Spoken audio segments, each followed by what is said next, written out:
எத்தனையோ பேர் வறுமையின் நடுவில், சிறுமையின் நடுவில் அபிஷேகத்தை மாத்திரம் கையில வச்சுக்கிட்டு ராத்திரி பகலா தேவனுக்கு முன்ன போராடி தன் குடும்பத்தை மீட்டெடுத்த தாய்மார்கள் உண்டு. எத்தனை தாய்மார்கள் தன் பிள்ளைகளை ஒண்ணு இல்லாத நிலையில வளர்த்தெடுத்து அவர்களை சமுதாயத்தின் நடுவில் உயர்த்தின தாய்மார்கள் உண்டு.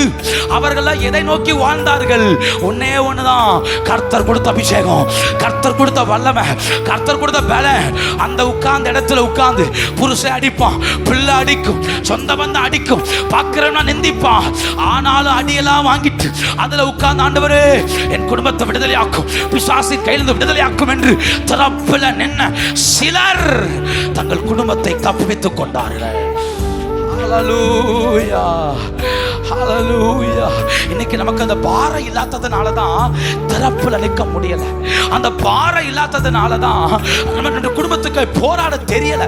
பாரம் இல்லாத, ஏன் பாரம் இல்லை? அவர் தான் அடக்கிட்டாரு. அவர் தான் தன் உள்ளத்தின் மன கொதிப்பை என்ன செஞ்சிட்டார்? அடக்கிட்டாரே. நான் என்ன சொல்றேன், நம்மள ஒரு இடத்துல வச்சிருக்கிறாருன்னா அந்த சூழ்நிலையை ஜெயிக்கத்தக்க பலனை நமக்குள்ளதான் கர்த்தர் வச்சிருக்கிறார். ஒரு இடத்துல கர்த்தர் சும்மா வந்து என்ன செய்ய மாட்டார், நாட்ட மாட்டார். அவர் நாட்டுதாருன்னா நம்மளால வளர முடியும்னு கர்த்தருக்கு தெரியும், நம்மளால ஜெயிக்க முடியும்னு கர்த்தருக்கு தெரியும்.